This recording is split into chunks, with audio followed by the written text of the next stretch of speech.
I pawned my only bicycle, my only way to school. Just to buy her the perfume she adored. But when I handed it carefully, she said another man's scent already stayed with her. Her name was Sarah. 3 years together. Ring already picked out. Wedding venue booked for next spring. I thought I knew what love was. I thought wrong. It started innocent. That's what I keep telling.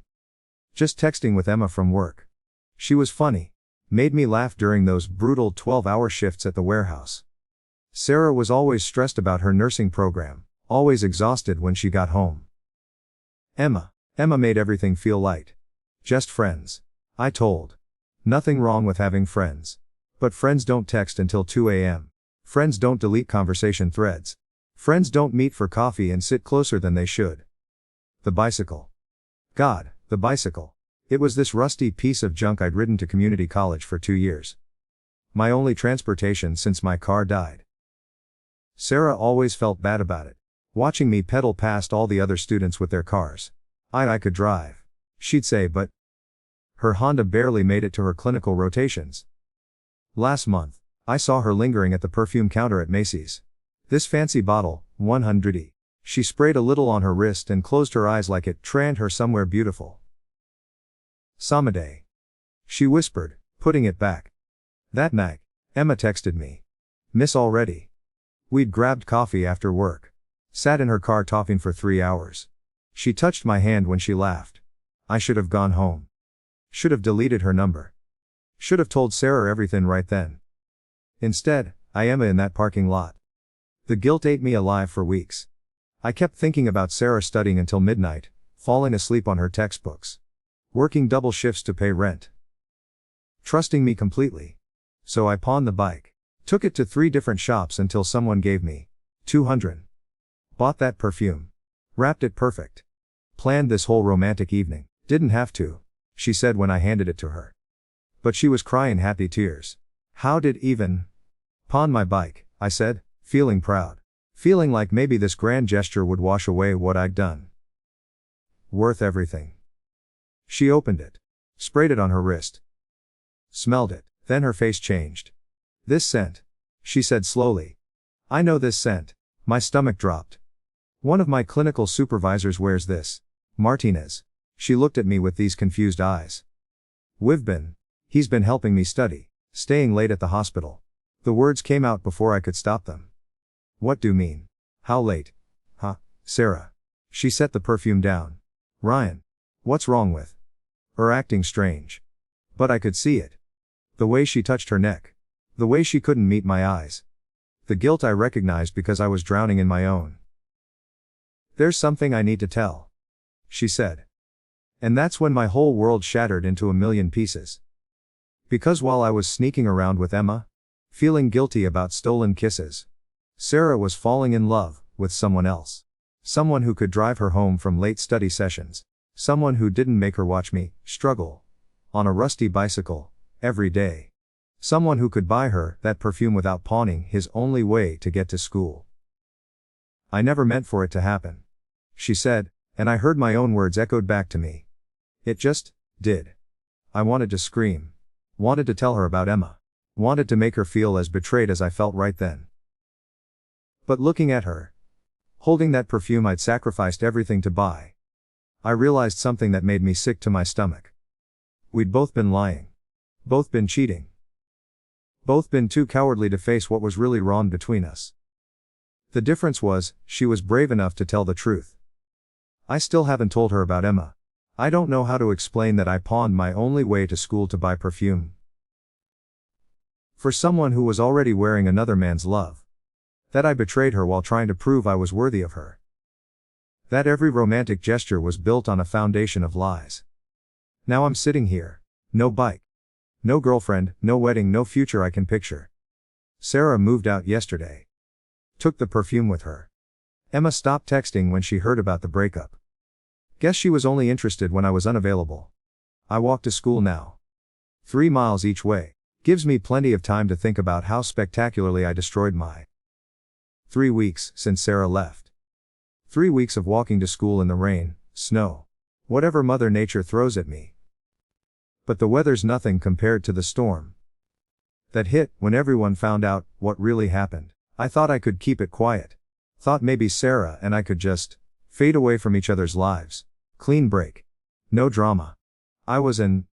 Sarah told her best friend Melissa. Of course she did. They'd been inseparable since high school. What I didn't expect was for Melissa to have questions. Wet, she said when she cornered me at the campus coffee shop. Pawned bike for perfume, but we're also cheating with Emma from work. My went cold. How did? Emma posted on Instagram. Some cryptic stuff about whom chooses their ex over new possibilities. With a bunch of crying emojis. Wasn't hard to figure out. Melissa's voice was getting louder. So let me get this straight. We're cheating on Sarah while buying her expensive gifts. Everyone in the coffee shop was staring now. My face burned like I'd been slapped. It wasn't like that, I whispered. Then what was it like, Ryan? But I had no answer. Because when away all the justifications and mental gymnastics, that's exactly what it was. I was cheating while playing the devoted boyfriend. By that afternoon, it was all over campus. Small school, big mouths. The story got twisted with each telling, but the core remained the same. Ryan the cheater, Ryan the liar, Ryan the guy who pawned his bike to buy gifts for a girl he was betraying. My study group disbanded. Too much drama, they said. My lab partner requested a switch. Nothing personal, she said, but wouldn't look me in the eye. Even my professor Dar Kim pulled me aside after environmental science. Mr. Thompson, I'm hearing some concerning things about character. While personal is business, integrity matters in this field. Integrity. The word felt like a twisting in my chest. The worst part was work. NA had been talking. Not directly about us, but enough. Little comments. Knowing looks. The guys started putting pieces together. So that's why we're so cheerful, lunch reeks. Mike said during lunch break, getting some on the side. I wasn't. I started. Hey, no judgment, man. Just didn't think had it in Bonn. He slapped my back like it was something to celebrate. But I could see the way they looked at me now. Like I was someone else entirely. Someone they couldn't trust. Because if I could lie to Sarah for months, what else was I lying about? My manager, Janet, called me into her office Friday. We need to talk about workplace relationships and professionalism, she said. Whatever happened between and Emma, it's creating a hostile environment. People are talking. Taking sides. I didn't mean for any of this to happen. Intent doesn't matter when the result is chaos, Ryan. She leaned back in her chair. I'm not firing.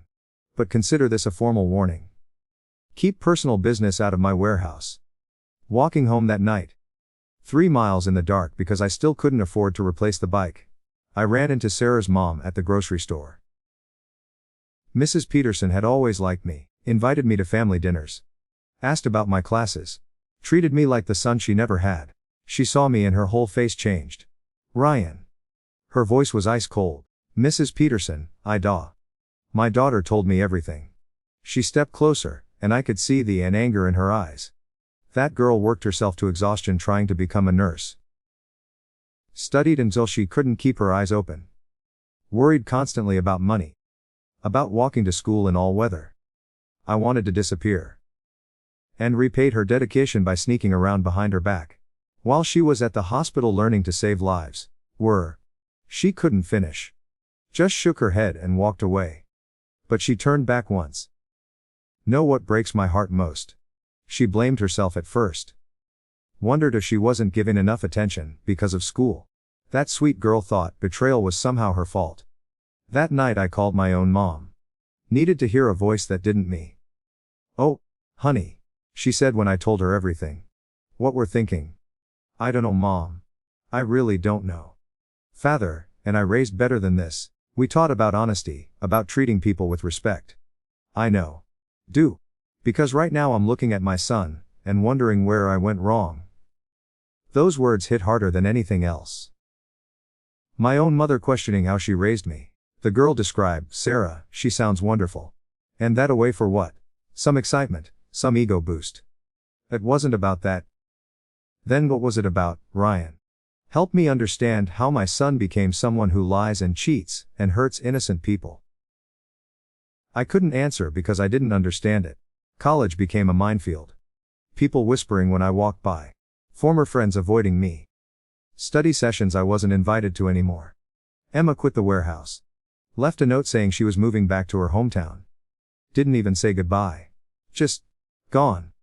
Like whatever we had meant nothing at all. Maybe that's because it didn't.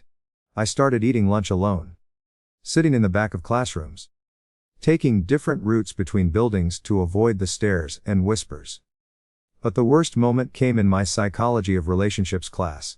Professor Martinez, no relation to Sarah's doctor, just a cruel coincidence, was discussing trust and betrayal. Who can tell me about the long-term psychological effects of infidelity on all parties involved? A girl named Jessica raised her hand. Well, the betrayed partner often experiences symptoms similar to PTSD. Depression, anxiety, inability to trust in future relationships. Excellent. And what about the person who cheated? They often experience guilt, shame, loss of self-respect, social isolation when their behavior becomes public. The professor nodded.